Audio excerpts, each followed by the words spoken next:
Hello दोस्तों, नमस्कार। स्वागत है एक बार फिर से आपके अपने प्रिय चैनल पर। दोस्तों, आज जो आपके सामने बड़ी खबर लेकर आए हैं, जहां पर चीन को भारत की तरफ से बड़ी चेतावनी मिल गई है। दोस्तों, बताएंगे आपको पूरी खबर, साथ ही बताएंगे जहां पर वायु सेना ने आसमान में आकाश से 10 बार मार गिराए दुश्मन के लड़ाकू विमान। बड़ी अच्छी खबर आ रही दोस्तों, बन रहिएगा वीडियो के अंत तक।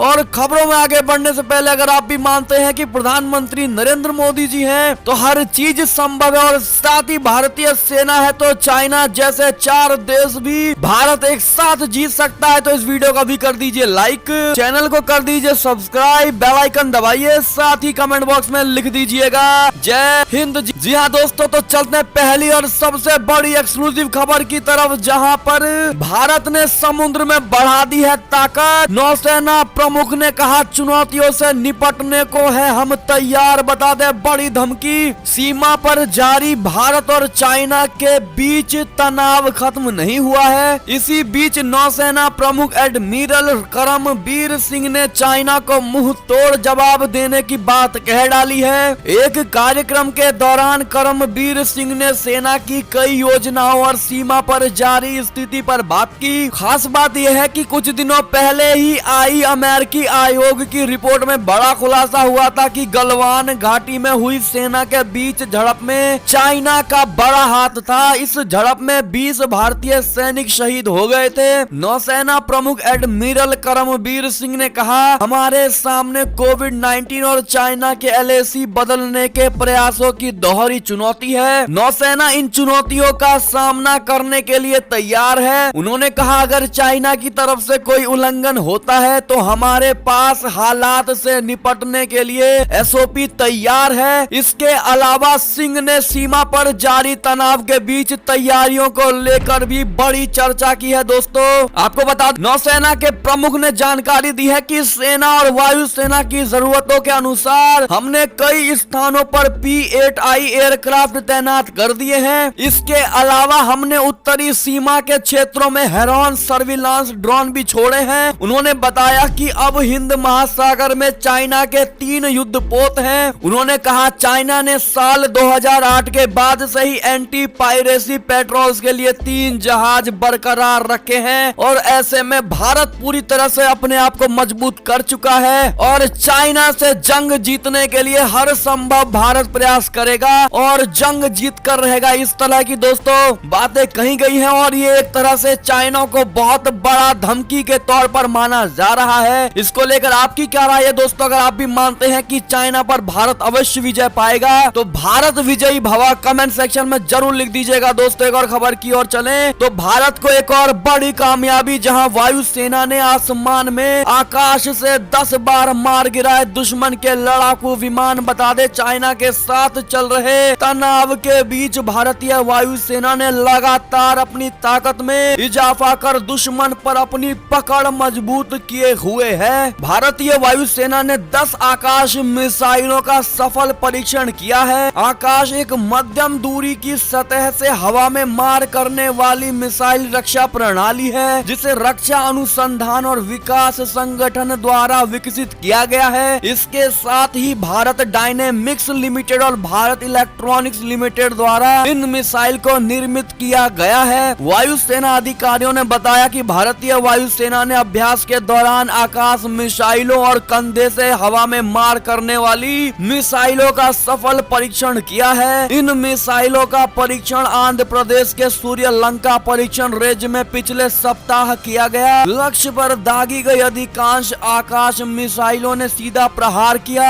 लड़ाई के दौरान दुश्मन के विमानों को मार गिराने के लिए ये मिसाइलें संयुक्त गाइडेड हथियारों से लैस है। जी हाँ दोस्तों, ऐसे में ये बड़ी खबर थी और भारत को बड़ी कामयाबी मिली है। इसके लिए आप भी भारतीय सेना को धन्यवाद और बधाई जरूर दे दीजिएगा उनके इस बड़ी कामयाबी के लिए। दोस्तों, चलते हैं और बड़ी खबर की ओर, जहां किसान आंदोलन पर कनाडा के PM की टिप्पणी से नाराज है भारत। उच्चायुक्त को कर दिया गया है तलब। बता दें आपको, कनाडा के प्रधानमंत्री जस्टिन ट्रूडो द्वारा किसान आंदोलन पर की गई टिप्पणी को लेकर भारत सख्त हो गया है। शुक्रवार को नई दिल्ली स्थित कनाडाई उच्चायुक्त को विदेश मंत्रालय द्वारा तलब किया गया। विदेश मंत्रालय ने कहा कि किसानों के मुद्दों पर कनाडा के नेताओं की टिप्पणी हमारे आंतरिक मामलों में बर्दाश्त नहीं करने लायक हस्तक्षेप है। मंत्रालय ने उच्चायुक्त से कहा कि भारतीय किसानों से संबंधित मुद्दों पर कनाडा के प्रधानमंत्री, कुछ कैबिनेट मंत्रियों और संसद सदस्यों की टिप्पणी हमारे आंतरिक मामलों में हस्तक्षेप है। इसे बिल्कुल भी स्वीकार नहीं किया जाएगा। इसे बिल्कुल भी स्वीकार नहीं किया जाएगा। विदेश मंत्रालय ने कहा कि यदि ऐसी टिप्पणी जारी रहती है तो इसका भारत और कनाडा के बीच संबंधों पर गंभीर रूप से हानिकारक प्रभाव पड़ेगा। मंत्रालय ने कहा कि इन टिप्पणियों ने कनाडा में हमारे उच्चायोग और वाणिज्य दूतावासों के सामने चरमपंथी गतिविधियों की सभाओं को प्रोत्साहित किया है, जो सुरक्षा के मुद्दे पर सवाल खड़ा करता है। इसने कहा, हम कनाडा की सरकार से अपेक्षा करते हैं कि वो भारतीय राजनयिक कर्मियों की सुरक्षा सुनिश्चित करे। जी हाँ दोस्तों, ऐसे में भारत की करारा धमकी कनाडा को, जहां पर कनाडा को सुधर जाने की बात कही गई है। दोस्तों, इसको लेकर आपकी क्या राय? और किसान आंदोलन वाली बात, यानी भारत की आंतरिक मामलों में जिस प्रकार से कनाडा ने हस्तक्षेप किया है, दोस्तों इसको लेकर आपकी क्या राय होगी? दोस्तों कमेंट करके अवश्य ही बताइएगा। एक और खबर की माने तो नौसेना का सूचना प्रबंधन और विश्लेषण केंद्र एनडीएमए में होगा तब्दील। अब पूरे हिंद महासागर को कर सकेगी ट्रैक। जी हाँ दोस्तों, भारतीय नौसेना का सूचना प्रबंधन और विश्लेषण केंद्र यानी IMAC राष्ट्रीय समुद्री डोमेन जागरूकता केंद्र में तब्दील होगा। ये national command control communication and intelligence system का मुख्य केंद्र होगा, जो समुद्रों में जहाजों को ट्रैक करने के साथ ही तटीय राडार से डेटा प्राप्त करेगा। इससे पूरे हिंद महासागर में भारतीय नौसेना किसी भी जहाज को ट्रैक कर सकेगी। हिंद महासागर क्षेत्र समुद्री यातायात के लिए वाणिज्यिक राजमार्ग है, जिससे कई देशों के व्यापारिक जहाज गुजरते हैं। इन पर निगरानी के लिए इंटरनेशनल मैरीटाइम ऑर्गेनाइजेशन ने स्वचालित पहचान प्रणाली के ऑन बोर्ड ऑपरेशनल यूज के लिए गाइडलाइंस जारी कर दी है। जी हाँ दोस्तों, ऐसे में बड़ी खबर मानी जा रही है। इस पर आपकी क्या राय? अपनी राय जरूर दीजिएगा। दोस्तों, एक और खबर की माने तो पहले से तंग हाल पाकिस्तान को कोरोना ने और कर दिया है कंगाल। कर्जदाता देशों से मांग रहा है पाकिस्तान रहम। जी हाँ दोस्तों, बता दें, पहले से ही गरीबी और कमजोर अर्थव्यवस्था की वजह से परेशान पाकिस्तान को कोरोना महामारी ने और कंगाली की हालत में पहुंचा दिया है। आलम यह है कि उसके पास कर्ज की किस्तें चुकाने को पैसे नहीं है। ऐसे में पाकिस्तान के इमरान खान ने अंतर्राष्ट्रीय समुदाय से अपील की है कि कोरोना महामारी के खत्म होने तक कम आमदनी वाले और सबसे अधिक प्रभावित देशों की कर्ज अदायगी को स्थगित कर दिया जाए और बेहद करीब देशों के कर्ज को माफ कर दिया जाए। शुक्रवार को एक मीडिया रिपोर्ट में यह बड़ी जानकारी दी गई है। दोस्तों, ऐसे में गरीबी से जूझ रहे आतंकिस्तान देश के बारे में आपकी क्या राय है? दोस्तों, जो आगे बढ़ने की बिल्कुल कोशिश नहीं कर रहा है और आतंकवादियों के सहारे अपने देश को आगे बढ़ाने की सोचता है, जो कि हमेशा से नामुमकिन था, है और रहेगा। इस पर आपकी क्या राय होगी? अवश्य ही बताइएगा। एक और खबर की माने तो वो द्वीप जिस पर चाइना की दशकों से थी नजर, अब अमेरिका बना रहा है वहां पर सैन्य बेस। बता दें, कोरोना से चरमराई अर्थव्यवस्था के बीच अमेरिका चाइना पर लगातार हमलावर है। ट्रंप प्रशासन ने चीनी उत्पादों के लिए सीमा शुल्क बढ़ा दिया है, वीजा नियमों में सख्ती लाई। अब अमेरिका समुद्री रास्ते में भी चाइना की घेरने को पूरी तैयारी कर चुका है। खबर यह है कि उसने चाइना के सबसे बड़े एयरबेस के नजदीक तिनियान द्वीप पर अपना मिलिट्री बेस बना रहा है। तिनियान द्वीप नॉर्दर्न मरियाना द्वीप समूह के 3 मुख्य द्वीपों में से एक है। दूसरे विश्व युद्ध के दौरान इस पर से जापान का कब्जा हटाया गया।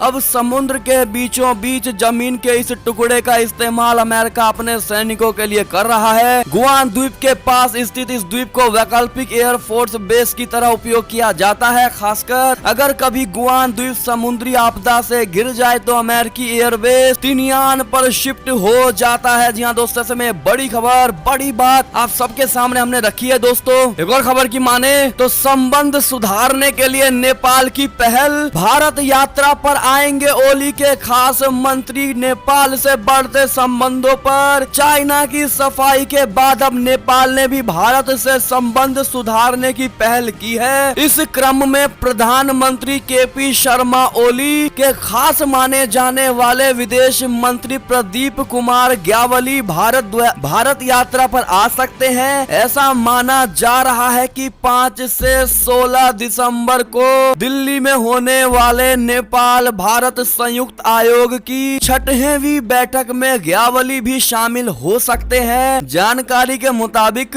इस यात्रा के लिए ग्यावली को भारत के विदेश मंत्री एस जयशंकर की तरफ से निमंत्रण भी भेजा गया है। ऐसे में दोस्तों अब देखना ये होगा कि भारत और नेपाल के बीच संबंध सुधर पाते हैं दोस्तों, हाँ या ना। लेकिन हमें तो बस एक ही बात लगती है दोस्तों कि भारत और नेपाल के संबंध तभी सुधरेंगे जब नेपाल चाइना से कटता हुआ नजर आएगा। लेकिन अगर नेपाल से चाइना के संबंध अच्छे रहे तो भारत से कभी दोस्ती अच्छी नहीं हो सकती। इसको लेकर आप किस प्रकार से नेपाल को सुझाव देना चाहेंगे दोस्तों भारत से अच्छी दोस्ती के लिए? कमेंट करके भारी मात्रा में बताइएगा। इस वीडियो को भर के शेयर करिएगा दोस्तों। और ये थी अब तक की सारी बड़ी खबरें। आपको हमारी खबरें कैसी लगी? आशा करता हूँ काफी अच्छी लगी होगी। अगर जरा भी अच्छी लगी तो इस वीडियो को भी अपने भाई बंधुओं में व्हाट्सएप, फेसबुक, ट्विटर के जरिए पूरे भारत में फैलाना, शेयर करना बिल्कुल मत भूलिएगा दोस्तों। और अभी कर दीजिए इस वीडियो को लाइक, चैनल को कर दीजिए सब्सक्राइब, बेल आइकन दबाइए, साथ ही कमेंट बॉक्स में